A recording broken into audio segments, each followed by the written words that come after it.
Assalamualaikum warahmatullahi wabarakatuh.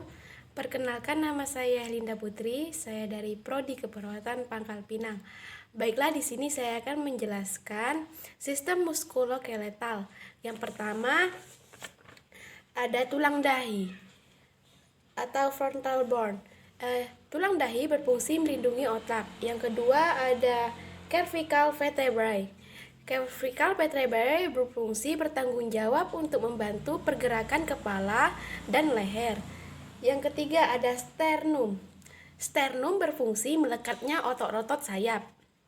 Yang keempat ada ribs. Rib berfungsi sebagai penguat siku, lebih kaku dan tidak mudah bergerak. Yang kelima ada ilium. Ilium berfungsi sebagai penyangga organ di area pusat. Selanjutnya ada sacrum. Sacrum berfungsi menjadi tempat dasar menyatunya tulang punggung. Yang selanjutnya ada coccyx, berfungsi menjaga keseimbangan ketika seseorang dalam posisi duduk. Selanjutnya ada pubis. Pubis berfungsi melindungi organ seksual dan reproduksi. Selanjutnya ada ischium. Ischium berfungsi sebagai tulang yang berada di bawah ilium dan di samping pubis. Selanjutnya adalah ada clavicle. Clavicle berfungsi sebagai penyangga akibat patah tulang atau clavikula atau selangka. Selanjutnya ada humerus. Humerus berfungsi menjadi tempat melekatnya 13 otot dan ligamen yang menggerakkan tangan dan sikut. Selanjutnya ada ulna. Ulna berfungsi untuk mendukung aktivitas tangan secara keseluruhan. Selanjutnya ada radius. Radius berfungsi tulang lengan bawah yang menyambungkan bagian siku dengan tangan di sisi ibu jari. Selanjutnya ada karpal. Karpal berfungsi mengendalikan otot jari tangan dan menerima rangsangan dari kulit di daerah tangan. Selanjutnya ada metakarpal. Metakarpal berfungsi sebagai jembatan atau penghubung antar pergelangan tangan dengan tulang jari. Selanjutnya ada phalanges, berfungsi untuk membentuk struktur dari jari jemari. Selanjutnya ada femur. Femur berfungsi menghubungkan bagian pinggul dengan lutut. Selanjutnya ada patella. Patella berfungsi membungkus dan melindungi lutut. Selanjutnya ada tibia. Tibia berfungsi salah satu tulang tumpuan saat Anda berjalan, menendang, hingga berlari. Selanjutnya ada fibula. Fibula berfungsi untuk menstabilkan tubuh ketika berdiri, menyangga otot-otot, dan menggerakkan pergelangan kaki. Selanjutnya ada tarsal. Tarsal berfungsi mekanisme kunci pada puncak kaki, terdiri dari bagian korpus, kolum, dan caput. Selanjutnya ada metatarsal. Metatarsal berfungsi menghubungkan pergelangan kaki ke jari-jari kaki. Selanjutnya adalah phalanges, berfungsi untuk membentuk struktur dari jari jemari. Selanjutnya saya akan menjelaskan gambar bagian kedua. Yang pertama ada kranium. Kranium berfungsi melindungi otak.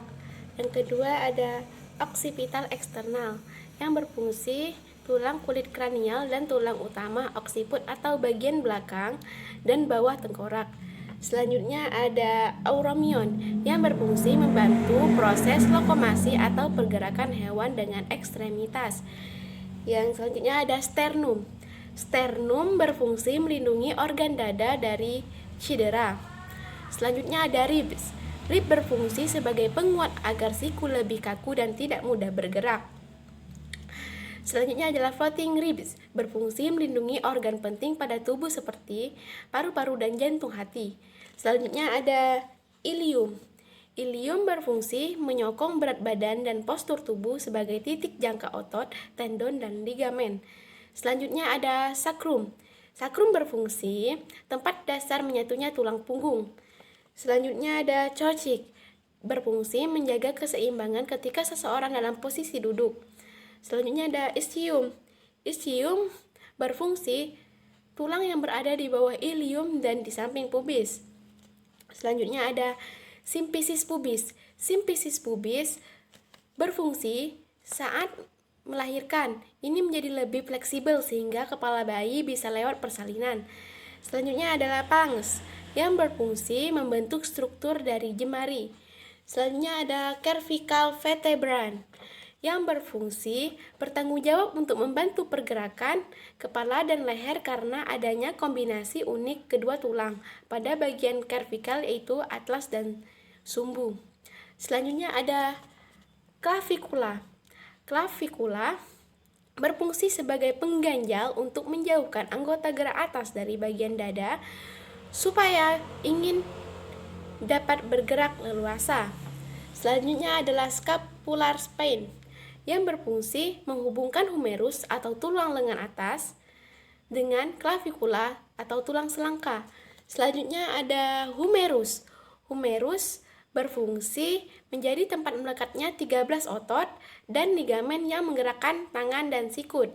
Selanjutnya ada radius. Radius berfungsi tulang lengan bawah yang menyambungkan bagian siku dengan tangan di sisi ibu jari.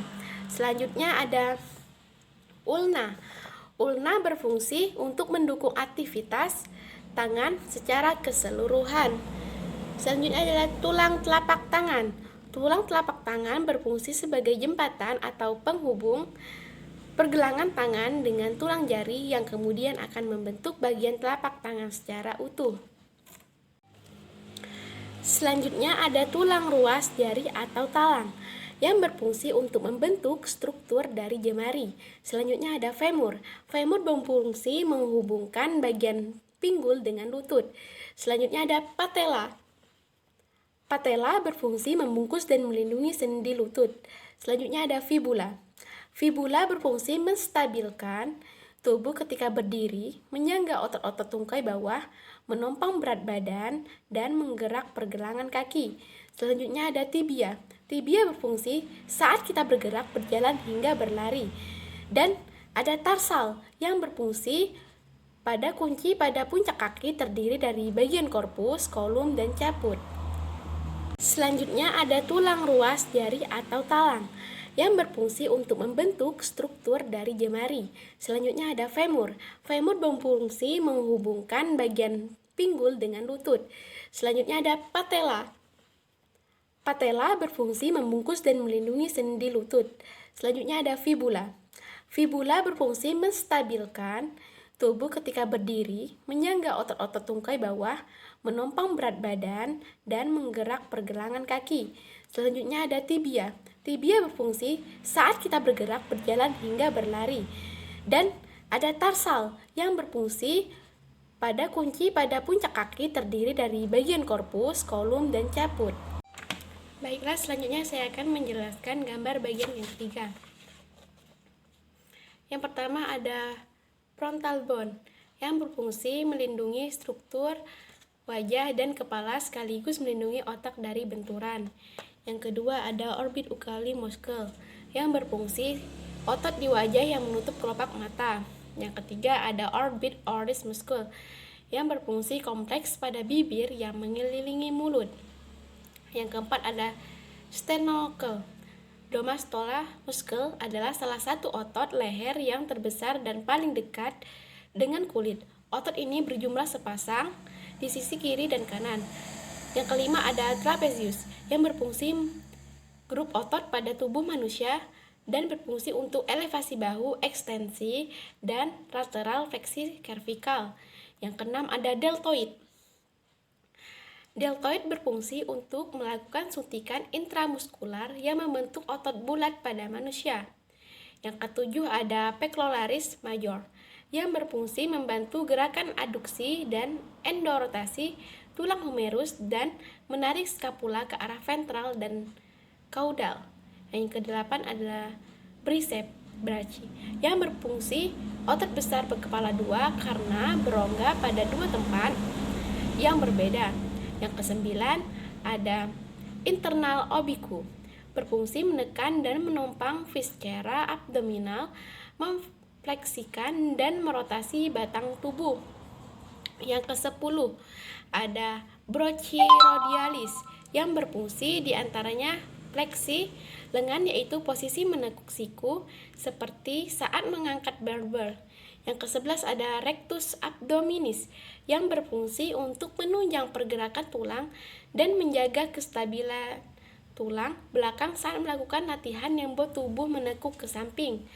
Yang ke-12 ada iliopsoas yang berfungsi pada proses yang bergabung dengan otot iliacus. Kedua otot berpisah di perut tetapi biasanya menyatu di paha. Selanjutnya ada factus lataris yang berfungsi bagian terbesar dan terkuat dari paha depan femoris, sebuah otot di paha. Yang ke-14 ada factus medialis muscle yang berfungsi di permukaan medial dari atas femoris, berbentuk sebagai ekstensor persendian lutut. Yang terakhir ada peroneus longua muscle, adalah otot superficial di apartemen lateral tingkat dan bertindak untuk mengembalikan dan plantarflex pergelangan kaki. Baiklah, saya akan menjelaskan gambar bagian keempat, otot bagian belakang. Yang pertama ada occipital externa yang berfungsi mengatur kerjasama antar otot, mengendalikan keseimbangan, dan menjaga postur tubuh. Yang kedua ada triceps brachii yang berfungsi otot besar berkepala dua karena berongga pada dua tempat yang berbeda. Yang ketiga ada gluteus maximus yang berperan dalam menjaga keselarasan panggul ketika melakukan gerakan melompat dan mendarat, menendang, dan lain-lain. Yang keempat ada semitendinosus muscle yang berfungsi sebagai abduktor kaki belakang dan protraktor tubuh jika kaki belakang sebagai titik tap. Yang kelima ada biceps femoris yang berfungsi otot paha yang terletak di bagian posterior atau punggung. Yang keenam ada semimembranosus, adalah otot superficial panjang di bagian belakang paha.